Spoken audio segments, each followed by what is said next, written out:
Senator Bernie Sanders.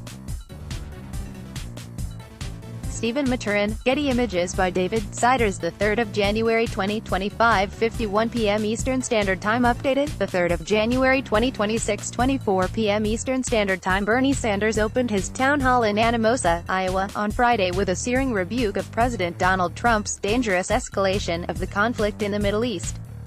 Joe Biden, Pete Buttigieg and Elizabeth Warren also spent their days consumed with Iran. Less than a day after the Trump administration confirmed the killing of Qasem Soleimani, the scramble to confront the Republican president on Iran laid bare how quickly the situation had metastasized into a potentially campaign-altering development. Story continued below. While nearly universally condemning Soleimani in carefully crafted statements, Democrats sought to draw subtle distinctions between themselves and their party rivals on foreign policy, for better and for worse. Biden, the former vice president and former Senate Foreign Relations Committee chairman, leaned into his experience on the world stage at his first Iowa event Friday. Buttigieg cited his experience as a former military intelligence officer on the ground in Afghanistan. Sanders reminded Democrats once again of his lonely, and politically prescient, vote against the Iraq War in 2002. "When I voted against the war in Iraq in 2002, I feared that it would result in greater destabilization in that country and in the entire region," Sanders said. "At that time, I warned about the deadly so-called unintended consequences of a unilateral invasion." Today, 17 years later, that fear has unfortunately turned out to be a truth. Sanders, who has positioned himself to the left of the field on foreign policy, was the rare candidate not to go out of his way to assail Soleimani in prepared statements, avoiding a rhetorical two-step that could alienate interventionist, leery Democrats. Warren failed to recognize that hazard in her initial statement, in which she called Soleimani a murderer, responsible for the deaths of thousands, including hundreds of Americans.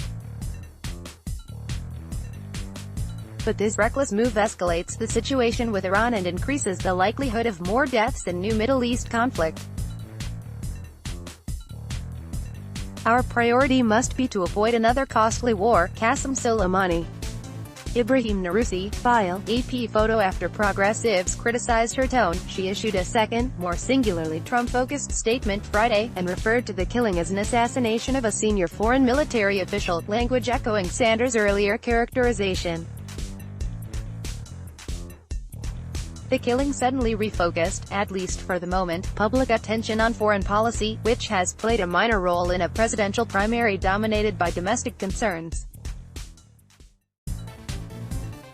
"For most candidates, national security is a secondary issue," said Matt Bennett of the center-left group Third Way and veteran of Wesley Clark's 2004 presidential campaign, noting that the moment does feel familiar to the political climate at the start of the Iraq War in 2003.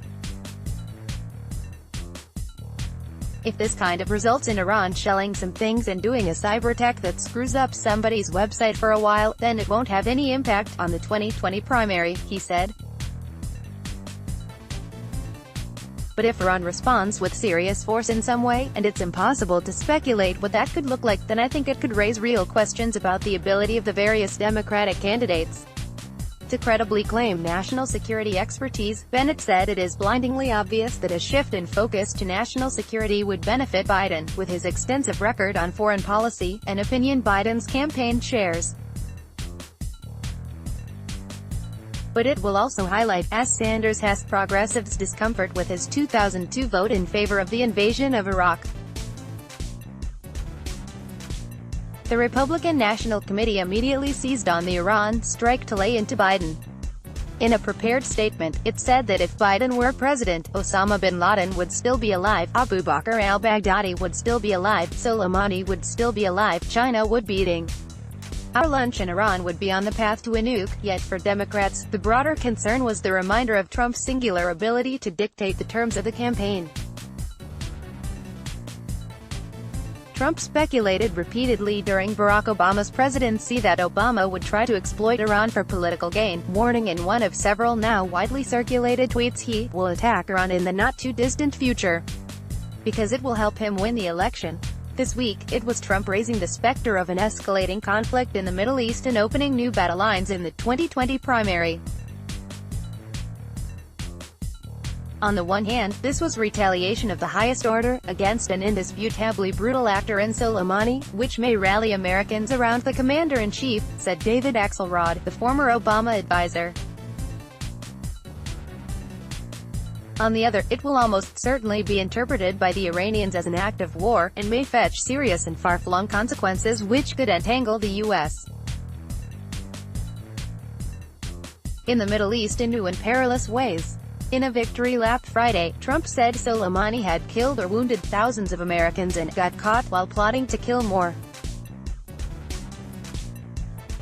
For the Republican president, the political message was simple. Before issuing his statement, Trump had simply tweeted an image of the American flag. Thus far in the campaign, foreign policy has figured as little more than an afterthought, said Andrew Bacevich, the retired Army colonel and longtime professor of international relations. The crisis with Iran, carrying with it the possibility of war, all but obliges the Democratic candidates to take a stand. The real issue is not the escalating tit-for-tat violence, but whether or not to continue in the post-9/11 project of using force to impose order on the greater Middle East. The effort has produced no positive results. Trump promised to call it off. He has obviously failed. Will the Democrats offer something better? Holly Otterbein and Alex Thompson contributed to this report. Let's block ads. Why?